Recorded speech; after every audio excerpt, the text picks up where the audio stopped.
why I'm very, very bullish on ETH overall. I just think it's the most vibrant, deepest, broadest ecosystem with the most institutional style adoption, the most that people understand. And let's face it, there is only one money on the internet, and it's not Bitcoin. The money of the internet is Ethereum. I don't see any reason why it's not above 10,000. I see no reason at all why it's not above 10,000. So Powell bases his prediction on the fundamentals of crypto assets, tokenomics' widespread use, and, most importantly, its numerous use cases. Pal is sure that ETH offers the best risk-adjusted returns of any other token ecosystem, even though he acknowledges that other cryptocurrency projects will likely beat the biggest altcoin in the long run. The actual CEO of Vision states in his interview that he is not looking for Bitcoin industry winners. In fact, he thinks that this Layer 1 coin is ready to surpass Ether in the future. Powell is more focused on Ether's basic features and how they distinguish it from other leading crypto assets like Bitcoin and Polygon. He also talks about Ether's brilliant staking feature, which she predicts will transform the ecosystem surrounding its native token and perhaps the entire cryptocurrency market. Please take a moment to like this video, subscribe to the channel, and don't forget to leave your comments and observations in the section below before we hear Raoul Pal's perspective on Ether. I am agnostic to who wins. I don't care. All I do is look at the chains and think, okay, I want to allocate capital. What ecosystem do I want to allocate to right now? What has the best risk-adjusted returns?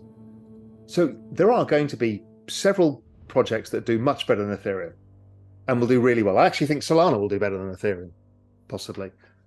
And we can talk about that later. But there's many. So I'm not saying I'm an Ethereum maximalist in any way. I'm saying it has observable network effects beyond any other token ecosystem. The number of use cases, the applications, the number of wallet addresses, the kind of velocity of money, okay, that's amazing. So Ethereum is really special there. But staking is even more special. Another thing the US might try and crack down on. Brian Armstrong was worried about this. But staking is really special, and most people don't understand it because most people don't come from finance. Staking, as we know, you get given a yield if you stake crypto. And if you do it in Ethereum, what you're doing is you have to stake for a year if you're going to do it yourself, or if not, use Lido or Rocket Pool or whatever, and you've got a liquidity mismatch there because they're providing short-term liquidity in staking when it doesn't actually exist. So we know that these things can go wrong. Not saying that they will, but they could. So I won't do that. But this Shanghai fork means that liquidity is available to any staker at any time. What does that do? That creates a money market curve for Ethereum, which is like, people use CDs and they use 2-year bonds and they use this. This is what we're going to create. And that means you have financial liquidity to build things on top of, or you're incentivized to keep your money and stake it because you know you can get it back at any time, as opposed to some arbitrary date in a year's time when you don't know what the crypto market's going to look like. So I'm going to stake my stuff if I can then. And particularly if I can do it myself, which might be a little more difficult to do, but it's in my control. Nobody can default on me. It's in the smart contract, and I'm going to get my money. So this is a very, very big innovation for what can be built on top of Ethereum. It's also a very, very important mechanism to what Ethereum has created, which is it now has this burning mechanism that is making it scarcer in supply. And we've seen that just coming off the bear market lows, the early stages of spring, the first shoots, the bloody thing went negative issuance already. Deflationary. I'm like, and right now there's only 16% of all ETH is staked. And if you think of staked ETH as taken off the market that nobody can use for derivatives or anything else, right? So you can't create, financial products out of it. All the other big ecosystems like Solana and stuff have up to 40 to 60% staking. So let's assume Ethereum gets to 40%, 35%. So doubling at least of the number of people who've taken Ethereum out of supply.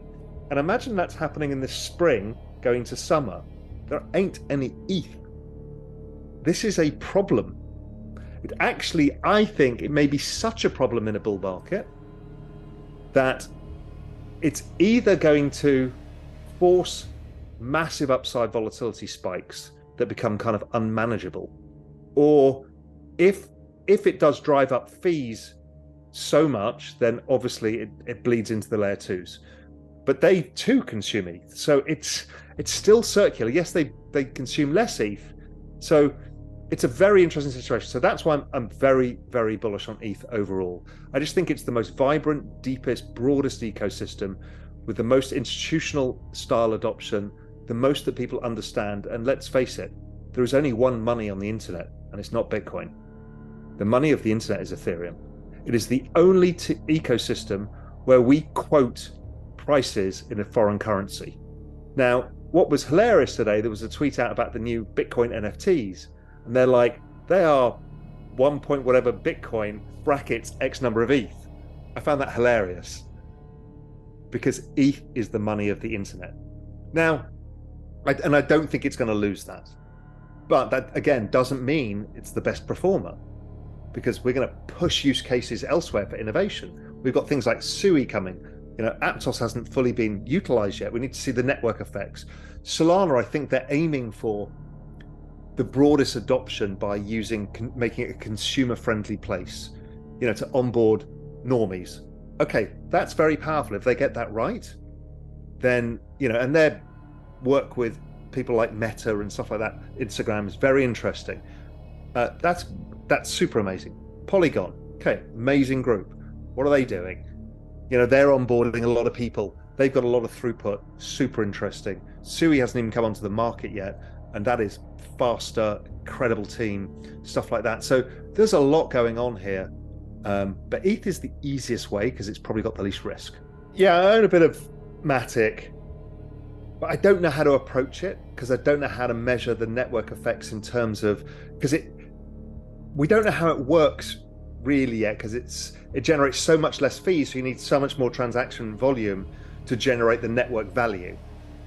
Bitcoin's network value is less throughput, higher transaction values, right? That's why Bitcoin is still the most dominant chain. And I don't think that will last because of the dynamics of ETH. And again, there's no diss against Bitcoin, they're just different things.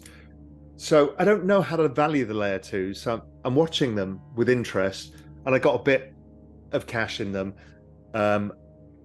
And I'm sure I'll FOMO into something at the wrong point at some point. I think their marketing team is better, right? The game of network adoption is also attention, and they've just done a better job at getting attention.